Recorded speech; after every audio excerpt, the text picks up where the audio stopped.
Donald Trump's recent diplomatic disasters have left world leaders seething, publicly exposing his weakness and ineptitude on the global stage. From his groveling summit with Vladimir Putin in Alaska to his embarrassing White House spectacle. With European leaders, Trump's promises of peace in Ukraine have collapsed into a chaotic mess, revealing a confused, corrupt, and dysfunctional presidency that's dragging America's reputation through the mud. French President Emmanuel Macron and others aren't holding back, blasting Trump's failures and his subservience to Putin, while nations like India and Australia recoil from his erratic behavior. Buckle up, folks. This is a masterclass in humiliation. Let's dive into the absolute train wreck that is Donald Trump's foreign policy, where every move is a cringe-worthy display of weakness, confusion, and corruption. The world is watching, and boy, are they furious. From Paris to New Delhi, leaders are stepping up to the mic, calling out Trump's pathetic performance like it's an open mic night at the comedy club of global diplomacy. The man who promised to end wars, secure peace, and make America great, again is instead tripping over his own ego, groveling before dictators, and alienating allies faster than you can say MAGA meltdown. Let's break down this international embarrassment, shall we? First up, the Alaska summit with Vladimir Putin, a spectacle so humiliating it could have been scripted by Putin himself. Picture this. Trump, the self-proclaimed dealmaker, struts into Anchorage, thinking he's going to charm the Russian strongman into ending the war in Ukraine. Instead, he rolls out the red carpet metaphorically and maybe literally for Putin to dominate the stage. No ceasefire, no progress, no nothing. Just Trump fawning over a dictator while Putin smirks, knowing he's got the former reality TV star wrapped around his finger. As a senior European official put it, Trump applied zero-nothing pressure on Putin, leaving the Kremlin leader free to continue his assault on Ukraine without so much as a slap on the wrist. This wasn't a summit.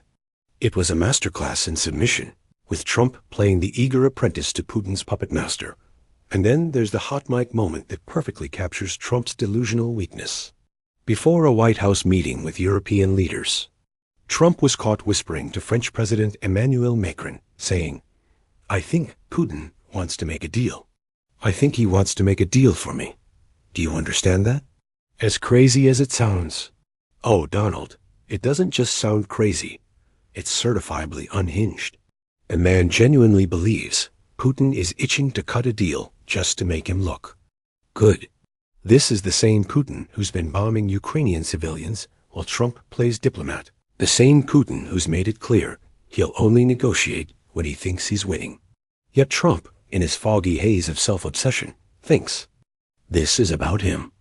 It's like watching a toddler try to negotiate with a chess grandmaster, except the toddler's got nuclear codes and an ego the size of Macron. Bless his heart, didn't mince words. In a scathing takedown, he laid bare the reality that Trump refuses to see. Putin isn't interested in peace. While Trump was busy dreaming of Nobel Prizes, Putin was intensifying attacks on Ukraine, bombing civilians as world leaders met in Washington. Macron told NBC, several of us told him you were speaking to President Putin. He was bombing Ukraine. So this, of course, shows the necessity to stop the massacre, the necessity for a truce. Translation. Trump, you're being played like a cheap fiddle. Macron went further, expressing the greatest doubts about Putin's desire for peace, noting that 15 years of history show Putin only negotiates when he's losing, not when he's got Trump eating out of his hand. This isn't diplomacy. It's a one-sided humiliation where Trump's the punchline, but the Alaska fiasco was just the appetizer. The main course of embarrassment came at the White House, where Trump hosted Ukrainian President Volodymyr Zelensky and a parade of European heavyweights Macron, UK Prime Minister Keir Starmer, German Chancellor Friedrich Merz, Italian Prime Minister Giorgia Meloni, Finnish President Alexander Stubb, NATO's Mark Rutte, and EU Commission President Ursula von der Leyen. This was supposed to be Trump's chance to redeem himself, to show he could lead a coalition to secure peace in Ukraine. Instead, it was a dog and pony show that collapsed into chaos when Trump literally walked out to call Putin for instructions. Yes, you heard that right. The President of the United States ditched his allies mid-meeting to phone his buddy Vlad, like a nervous intern checking in with the boss. It's the diplomatic equivalent of leaving a dinner party to take a call. From your bookie, European leaders who've been bending over backward to stroke Trump's ego were visibly fed up. Macron, ever the diplomat, tried to be polite but couldn't hide his frustration. He called for a ceasefire and robust security guarantees for Ukraine, emphasizing that any peace deal without them would be a sham. But Trump? He was too busy fantasizing about a trilateral meeting with Zelensky and Putin that's about as likely as him releasing his tax returns. Despite Trump's claims that he's arranging this magical summit, the Kremlin's response has been a big fat niet. Putin's aide Yuri Ushakov said they only discussed the idea of talks, and Putin's off gallivanting to a Shanghai Cooperation Organization meeting in China, clearly not sweating Trump's deadlines.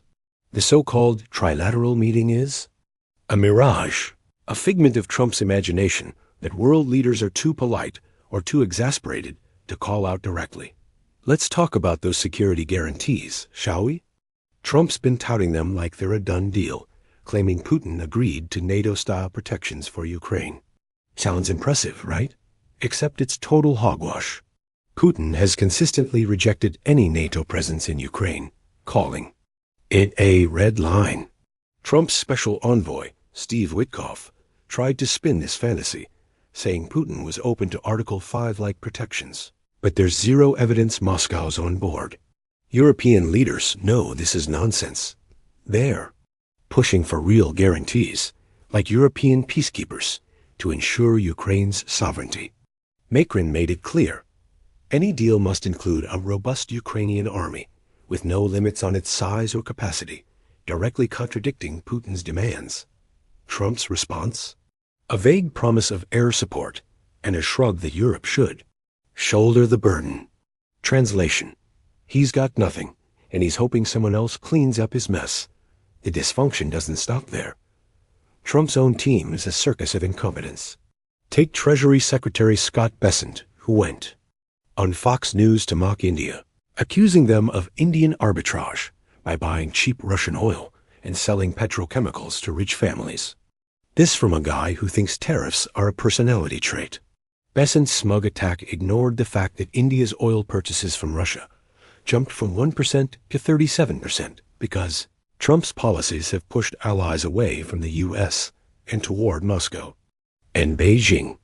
And don't get me started on Fox propagandist Jesse Waters, who had the gall to say Trump was giving Europe a geography lesson with a big, beautiful map during the White House meeting, as if Zelensky needs a coloring book to understand his own country.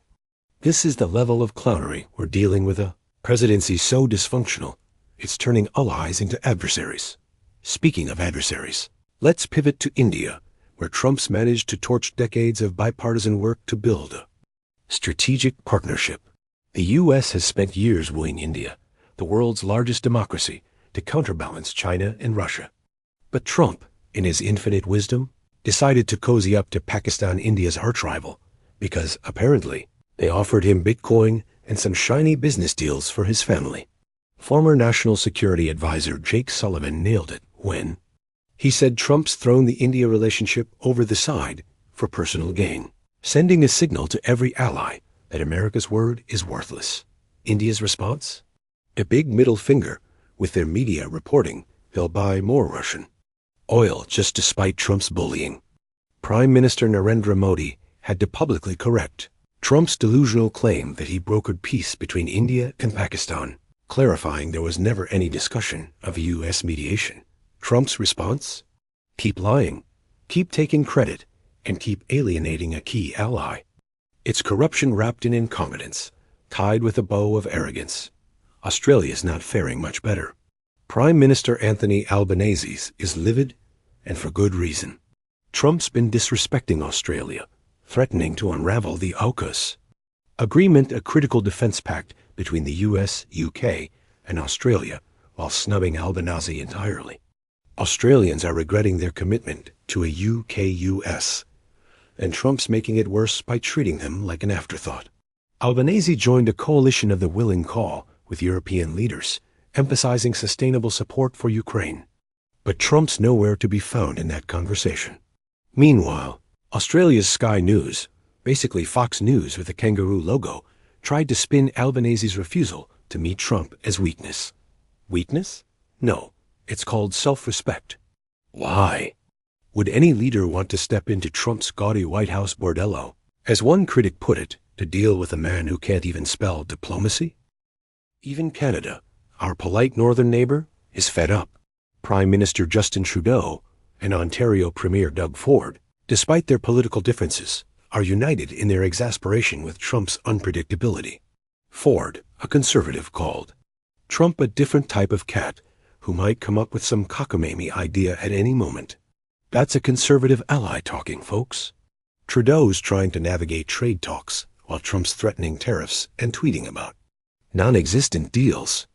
Former NSA Jake Sullivan warned that Trump's habit of announcing fake deals via social media, like claiming Japan agreed to a massive payment with no documentation, creates profound misunderstandings that undermine America's credibility.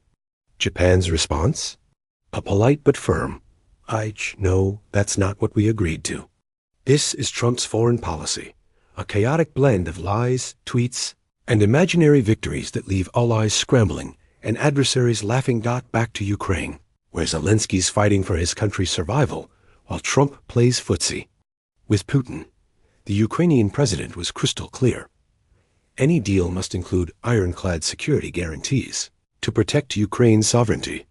But Trump's too busy chasing his fantasy of a trilateral summit to notice that Putin's demands, ceding Donetsk and Luhansk, limiting Ukraine's military, are non-starters for Kyiv. Zelensky's not budging, and neither are European leaders, like Macron, Merz, and Starmer, who've made it clear that Ukraine's territorial integrity is non-negotiable. Trump, meanwhile, is floating ideas like a land swap that would reward Russia's aggression, a move so tone-deaf it's like suggesting Florida be traded to Cuba. The Europeans showed up in Washington to back Zelensky, not Trump, in a united front against Putin's territorial grabs. It's a stark contrast to Trump's solo act, where he's more interested in photo ops than progress. The optics, as former CIA spokesperson Ned Price pointed out, are devastating. Putin got everything he wanted in Alaska, a stage to look like America's equal or superior, while Trump let him set the rules, speak first, and dodge questions. Price called it exactly what it was: Trump making Putin look like the senior partner, while America played second fiddle. And even after the White House meeting, Trump's still parroting Putin's talking points, refusing to budge from Russia's position. This isn't leadership. It's capitulation.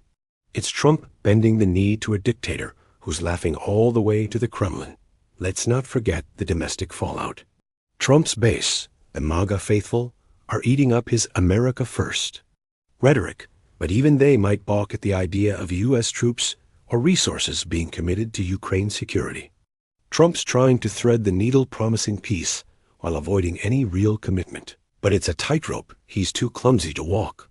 His own party's isolationist wing is watching, ready to pounce if he strays too far from their no foreign entanglements mantra. Meanwhile, Democrats are sounding the alarm, with voices like Sullivan and Price, warning that Trump's erratic behavior is destabilizing America's global standing. The world sees a president who's not just weak, but dangerously unpredictable.